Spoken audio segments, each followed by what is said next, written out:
Oh, hey, young gamer. Come over, my friend. I have one of my friends on the phone to tell you a tale in person from their adventures. Hello, young friend, I'm Captain Orion, and I've had many adventures across the stars.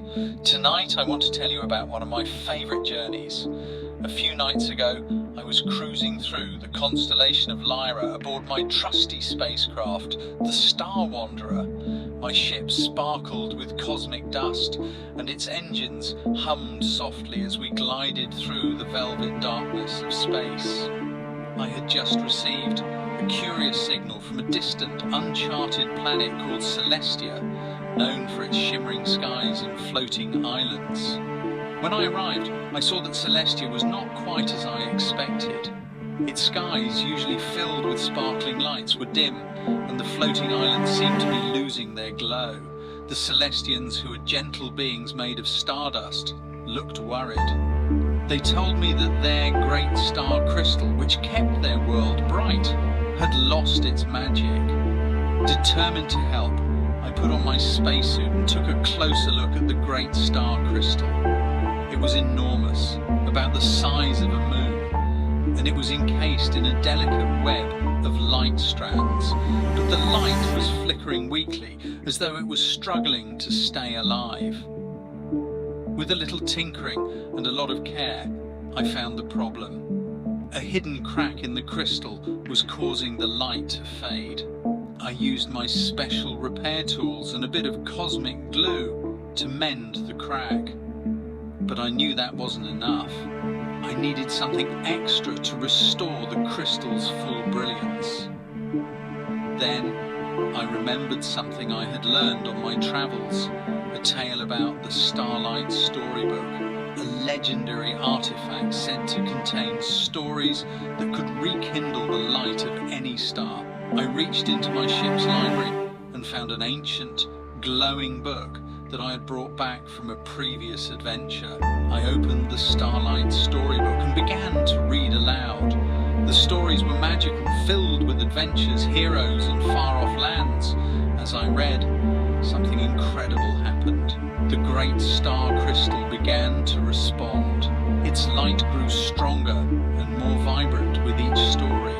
The floating islands around Celestia started to shimmer again, and the skies were soon filled with dazzling constellations. The Celestians were overjoyed. They thanked me with warm smiles and shimmering gifts, and we celebrated with a grand feast under the newly radiant skies. I felt a deep sense of satisfaction, knowing I had helped restore their world's light. As I prepared to leave, the Celestians gave me a small star-shaped charm from the great star crystal. They told me it would remind me of the magic of storytelling and the power of light. I tucked it safely into my pocket and boarded the Star Wanderer, feeling grateful for the night's adventure. As I drifted back into the vast expanse of space, I looked out at the stars and the shimmering planet of Celestia. The charm glowed softly in my cabin, and I knew that, just like the stories in the Starlight Storybook, there would always be more wonders and tales waiting for me in the universe. And so, as the Star Wanderer sailed silently through the night, I fell asleep under the gentle light of the charm, dreaming of new adventures and the infinite mysteries of the cosmos.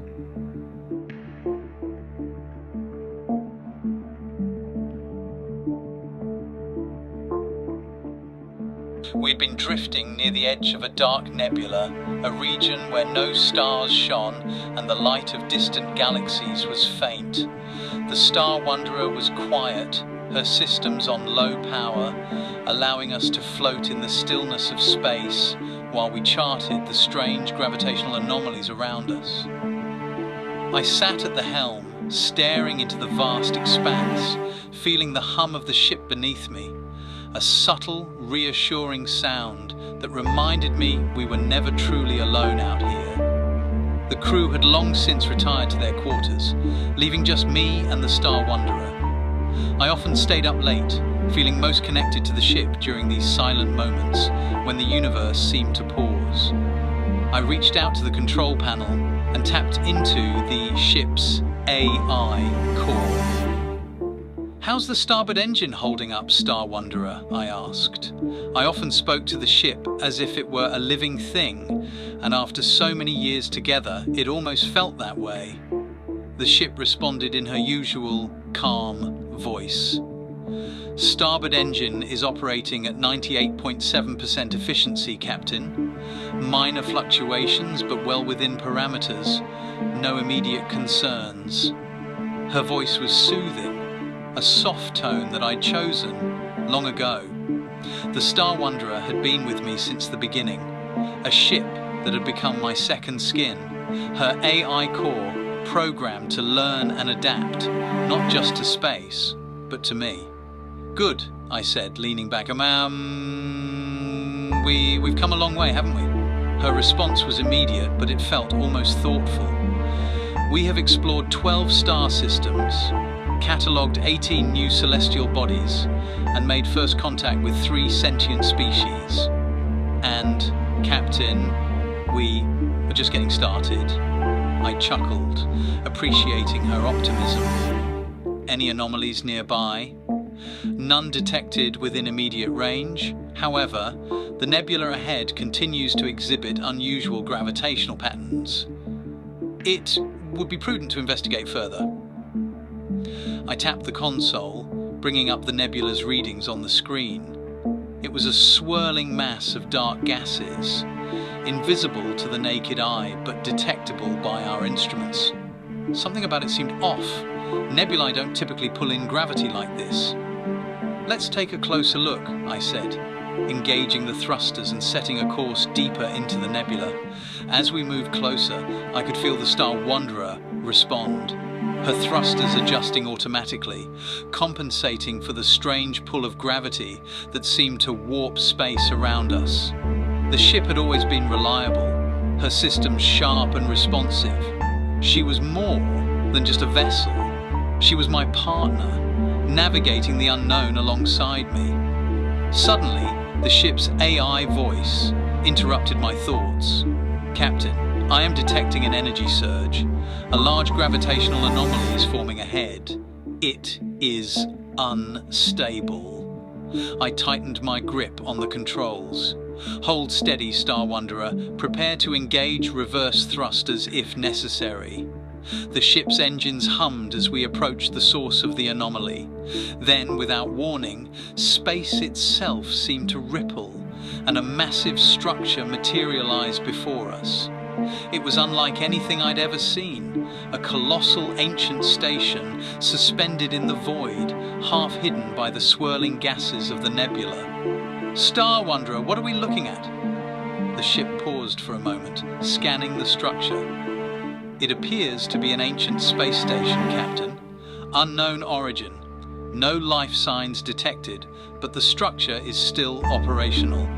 I am detecting faint power signatures."